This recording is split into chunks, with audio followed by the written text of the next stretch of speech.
Hey guys, Blake here with another video, and we've got another super exciting one today. We've got not one, but two mystery boxes to unbox. Let's jump straight into the video.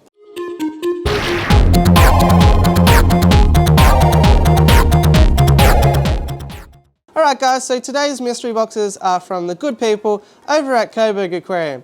You might remember that recently I did a store tour there, and if you didn't catch that video, I'll put the link in the card above. So they saw the video, they were pretty happy with it, and as a thank you and to announce their new line of mystery boxes, they decided that they would send me two of the mystery boxes to try out and show you what's involved with these things. So what we've got today is one of the small tropical fish mystery boxes and a standard tropical plant mystery box. So without any further ado, 1, 2. All the information is right there, Coburg Aquarium. You can go in-store or order online.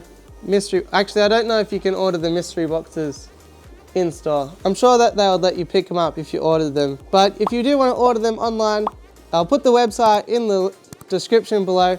But super excited. Let's not waste any further time. Let's get these fish unboxed so that we can get them acclimating and safely into the tanks. Because I like to unbox fish as quickly as possible so that we can start them acclimating, we have enlisted the help of Mr. Bear Grylls today. So let's get straight into the unboxing. In case there wasn't enough context to that terrible impression, this is a Bear Grylls branded knife. I don't know why I bought it. I just thought it would be funny, and that's pretty much the end of the story. I can see some pretty exciting stuff. So just because it might affect the exposure, get the box down on the floor in a minute. But we've got a heat pack in there, still nice and toasty. And this is another great thing I like to see included in these sorts of things. So stop, read before unpacking. You know, this is how to add the fish to your aquarium. Just a good guide to how to acclimate fish, what not to do, what to do. Basically instructions on how to float the fish and all that. So I think that's a great thing to get started. This is kind of cool. So looks like we've got a little bonus bag of stuff here. I'll just put it on down here so that we can actually get up nice, close and personal here. There we go. So the first bag is not fish, so we can take a look at that pretty quickly. But I like little bonuses, you know, like they don't necessarily take all that much, but it's kind of like a cool surprise, you know, like, oh, I wasn't expecting that. So what we've got here is some little sample foods of Dimax food. So that's pretty awesome. I haven't actually tried Dimax food before. So we've got betta, shrimp, guppy, and tetra. That's pretty awesome. We might have to do a bit of a quick feeding on that stuff at the end of this video. So stay tuned to the end if you want to catch some feeding. We got a nice magnet to stick on the fridge there so we can always know who to contact about our fish keeping addiction. And we've got a business card as well here. I was just making sure that there was no names or anything on it. But yeah, if you want to contact Coburg Aquarium, that's how you do it. Let's get straight in and unbox these fish. So the first one that we have here, alive and well. I should also say that these bags are super heavy duty, which is important when you're shipping things like bronze Corydoras, because they do have little spines that can come out and pop the bag. So what am I doing? It is double bagged, I guess. I think that's what I was doing. Habit. Alrighty, so we've got a nice healthy little bronze Corydora there. So can we tell? It might be a little male, but we're not quite sure just yet. So we'll get him down there just until we are ready to start floating these cories. We have one pepper Corydora as well, so nice healthy little, well, not that little actually, it's pretty big size. So we've got a pepper Corydora in there as well, or Corydora. This is a pet hate of mine and I'm just guilty of doing it just then. I think the singular of Corydoras is still Corydoras, but people always say Corydora. If that's not correct, I'll have edited this out so I won't look silly. But if you're talking about a singular Cory, it's a Corydoras. We have another Corydora here. I just did it again, didn't I? We have another Corydoras here in the albino bronze Corydoras. There we go, nice looking specimen once again. So 3 cories so far. Should we just keep going with the cories? Why not? This one I'm excited about. I mean, I'm excited about all of them as well, but what we have here is an orange Venezuelan cory. So That is awesome. I've never seen an orange Venezuelan Corydoras before. I've seen black Venezuelans before, but not orange. So we'll get that guy acclimated, and I think he'll be fun to take a look at. 2 honey gouramis. Once again, safely and soundly have arrived. So pretty excited to have 2 more honey gouramis for the collection, and they should help because I was a bit concerned about whether or not we had a pair. So I'm excited to get a couple of honey gouramis. This is a crazy little fella here. So we've got can you see that? A zebra loach. If you're struggling to see him in the bag, I will also show footage on all of these fish once they're in the tanks as well. So don't stress out if you can't exactly make out the machinations of what a zebra loach looks like. There will be further footage on these guys later on in this video. Pretty awesome. I've never actually kept a zebra loach before, and he has some really cool markings, so I'm pretty impressed by that.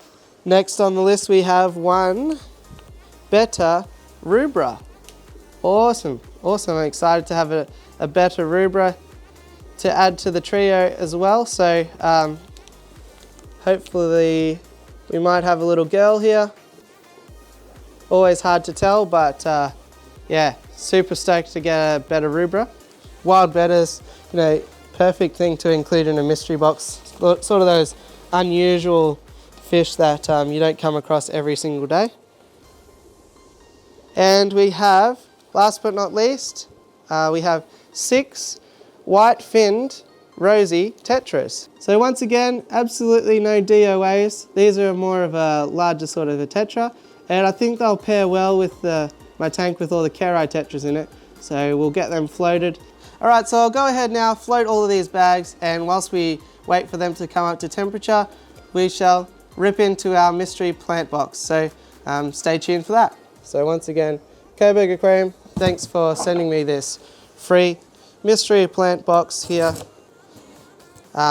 Just in case anybody was wondering, I didn't have any input into anything that went into either of these boxes. So far I was quite impressed with the fish mystery box. We got a fair bit of variety there, I think, and things that aren't exactly sort of your run-of-the-mill. Like, you know, it wasn't just 10 rummy nose tetras, a male betta, and, you know, 6 platies or something like that. Like, you know, it was pretty cool stuff. Honey gouramis, betta rubra, Venezuelan cories, zebra loach. Who goes into a fish shop and comes out with all of that stuff? So that's what I like to see with these mystery boxes, is, you know, just a little bit of pizzazz, a bit of thinking outside the box. I don't know if that's just me or not, but that's the thought anyway. First, actually, before I run through, let's go through. We've got a lot of bags of stuff here. We've got this much stuff to go through. So let's go open the first bag here. Everything is also nicely labeled too, so don't be afraid to order a plant mystery box if you're not that much of a plant nerd like I am, and you're worried that you won't know the species names, because as I'll show you right now, everything is nicely labeled. So it's wrapped in some moist paper here, so that's going to keep the plants nice and safe during shipping. So the first plant we've got here is some nice healthy glossostigma. So this is a great carpeting plant. You will need to put CO2 with this stuff. It is a little bit higher demanding than your Monte Carlo and stuff like that. Or you can do really well with this immersed grown as well. So I've got a lot of ideas already churning through the head for scapes and things like that, using the first plant on the list, glossostigma. Next plant on the list is Pogostemon helferi, and we've got a funky little clay pot again. So this must be a mystery box thing. I'd never seen these clay pots before getting into the world of mystery boxes, but I'm stoked to have another little one. My shrimp will actually love it. And we've got some nice healthy Pogostemon helferi. So I'm excited by that. Next bag. So it looks like we've got some slightly taller plants in this bag here. 3 varieties to go through here. This plant here, does anybody know what it is? This is a crypt balancy. So nice taller sort of crypt here. Very nice flowing fins. Very nice sort of tall growth and healthy looking leaves. With crypts, you will have a bit of melt back. So if you aren't that aware of how crypts work, basically what you'll do is you'll put this in a tank, and you might find that all the leaves sort of melt back. Don't panic at that point. Definitely leave the roots intact. Just leave it as it is and it will grow back with new growth. Basically what it's doing is absorbing the nutrients because it's sort of gone into a defense state. Even if you have two tanks right next to each other, and I moved it from this tank with exactly the same water as that tank, it will still melt back sometimes. So don't panic if you put a plant like this in your aquarium and within a couple of weeks it's just sort of a brown, mushy sort of mess. It will grow back. So that's a Crypt Balancy plus free lecture. Next plant on the list, we've got a Pontigeton crispus. Another awesome plant, very long wavy sort of one. It's great to put these in the flow, but another one that might melt back. Another interesting thing to consider about a Pontigeton crispus is that they're actually a bulb plant. So ideally what you want to do is keep that bulb halfway above the substrate, halfway below. So the best way to do that is just pull the roots, don't pull any of this small growth. Basically put your tongs on the root system here and then plant the roots, but then try and plant it up to that point. It is a little bit forgiving. It's not going to crack the sads too much if you do accidentally plant that bulb a bit deeper than you should, but that's the recommendation. Next plant on the list here is funky looking plant that I'm not that familiar with. This one is called lizard tail. Let's do a quick Google search on this. Apparently it is a swampy sort of rhizome plant. Let's have a look. Okay, so I'm curious about this plant here. It does say that it's not uncommon to see it underwater, so I'm not concerned about putting it in the tank at all, but if it is truly a rhizome plant, we want to make sure not to bury this stalky bit. Obviously it's been in the rock wool for a little while because it's all curved up and stuff, but we might try attaching this to a rock or something like that and see how we go with this lizard tails plant. I'm always impressed when plants are included that I've never heard of before. Oh geez, I just realized why this bag is so heavy. And this is a really, really awesome inclusion in a mystery box. I haven't even seen it yet, still removing the paper, but I can read what it is. This is super impressive to receive in a mystery box, I have to say. This is an Anubias on driftwood, and look at how big and healthy and luscious this Anubias is, already attached to the driftwood. You know, no visible super glue or anything like that, so that is just a super impressive piece. And you can just take sort of your nano tank or whatever, sit that in, your tank's aquascaped. How easy is that?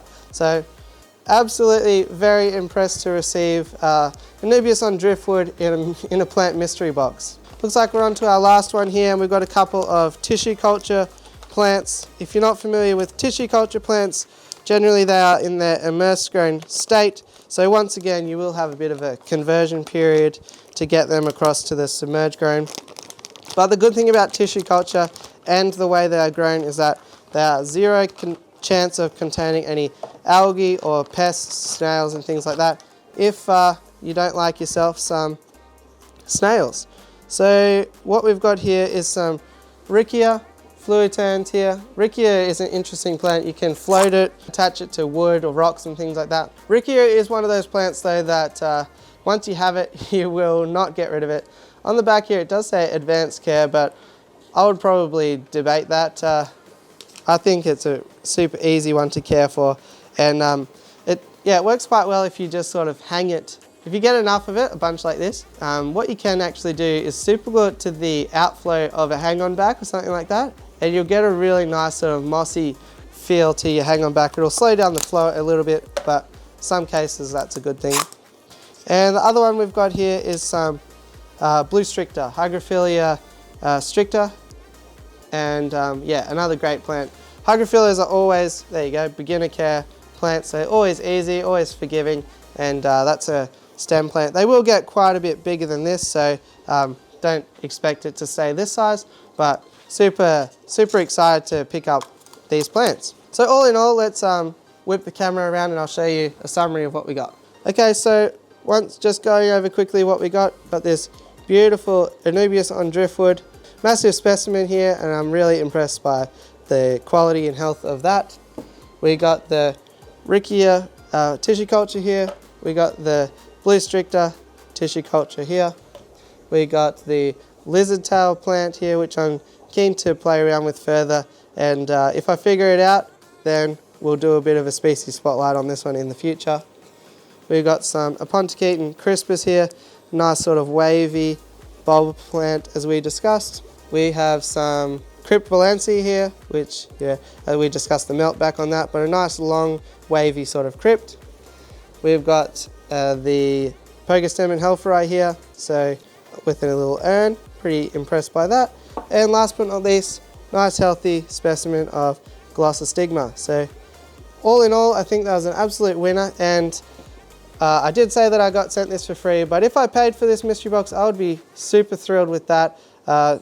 The Glosso especially, where are we? The Glosso especially, and things like the Aponticate crispus, they're not cheap plants at all, so if you're going to purchase plants like these separately, you'd be looking to spend way more than the cost of a mystery box. So all in all, very happy. Now it's time to check back in on the fish. So it's about 40 minutes later now, and the fish are ready to put into the tanks. Also, I've planted all the plants, and I did something a little bit tricky with the Riccia, so stay tuned to the end to see what I did there.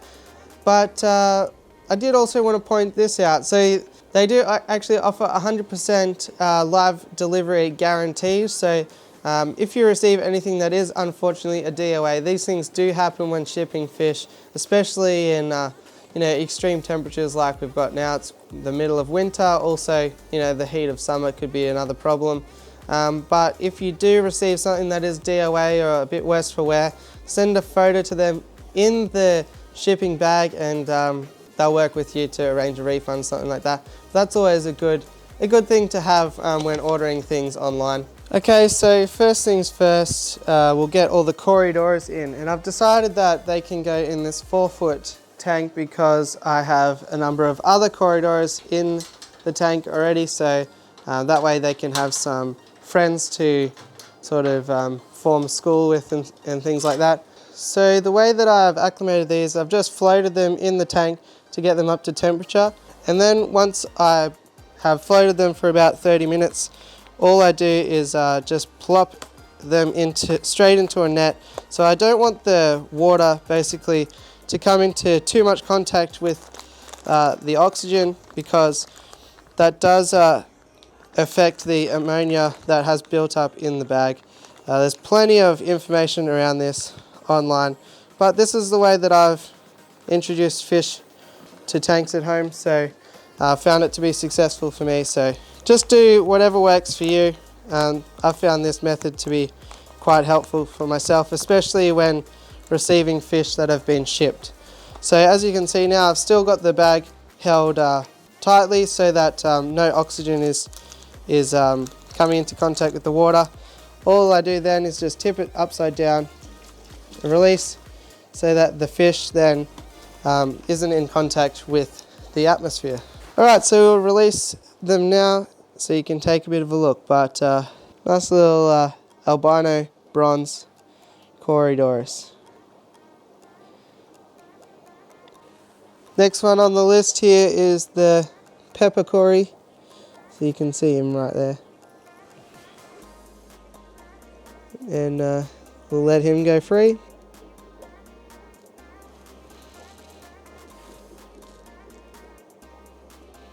Next one we have here is the bronze Corydoras.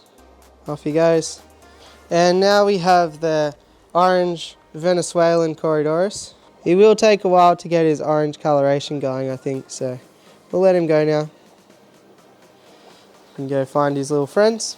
And we'll move on to some other fish. Okay, moving down here we've got our honey gouramis, and they're going to be going in with some Daisy's rice fish and the pair of Praecox rainbow fish, which you can see at the front there. And there is also already 2 honey gouramis in here, but usually you have to be careful doing that with anabantoids and other gouramis, bedders and things, but honey gouramis are super peaceful, so there shouldn't be any issues. Along with a bunch of duckweed and stuff like that. There goes one. The other one's stuck here behind this Ludwigia. Wrong way, buddy.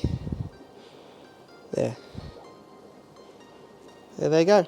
Wasn't really sure on where to put this zebra loach here or zebra loach, but in this tank I've only got one betta, so I figure that's probably not a bad option.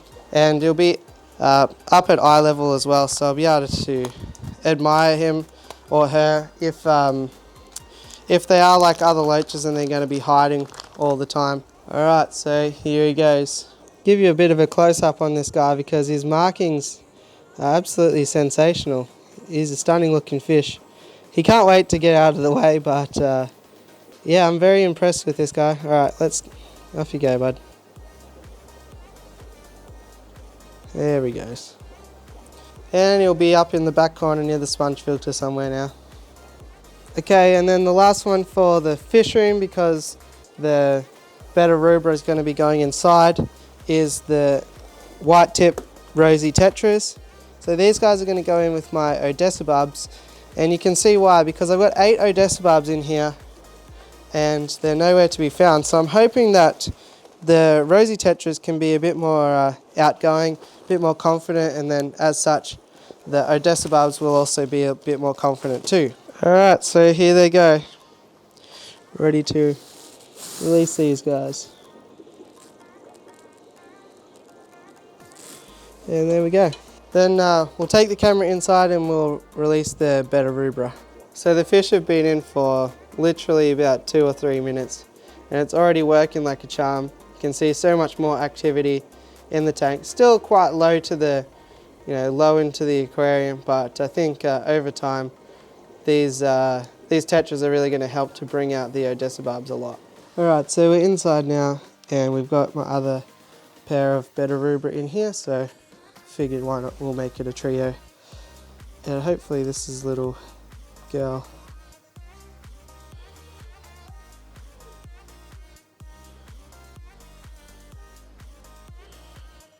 Okay, so that's it for the fish. They're all in happy and healthy. We'll let them settle.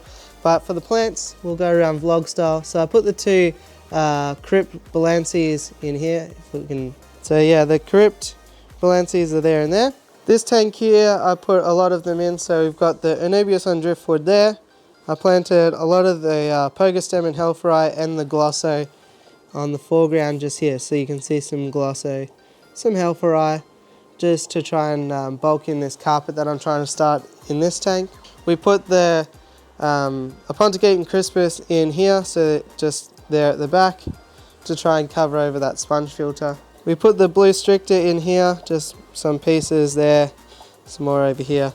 The lizard's tail I found out is actually more of like a bog plant, so I just stuck it here at the top of this tank for now until I do a bit of further research on it. And last but not least, I put the Riccia in here, and I'll show you what I did. So I took some super glue and actually just super glued it to the top of this DIY sort of shrimp hide.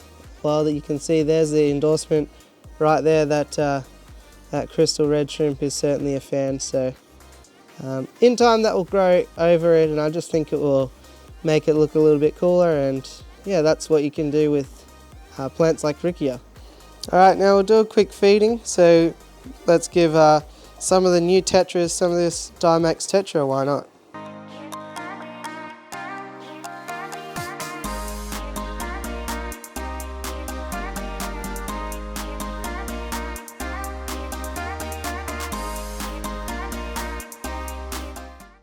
Next one, let's give the guppies some of these guppy pellets.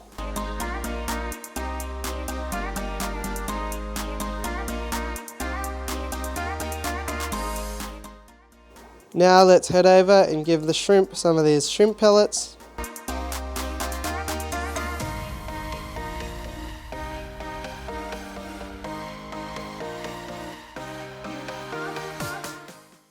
And last but not least, we'll give the betta sorority some of these betta pellets.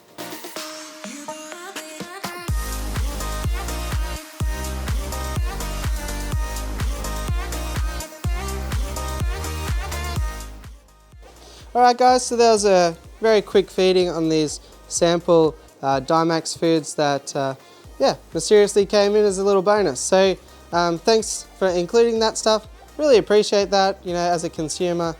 It doesn't really take much and it's a fun little surprise, and we got to try out another little fish food today. Seems to be a hit. Everything that was supposed to eat it ate it, so that's all you can really ask for, isn't it? So there you go, guys. I think that was a very exciting double mystery box unboxing. If you like what you see and you are considering picking up one for yourself, head over to the link in the description below. Thanks again to the guys from Coburg Aquarium for generously sending me these boxes free of charge. If you liked the video, always helps me out to hit like, subscribe, and all that fun stuff, and I'll catch you on the next one. Thanks for watching.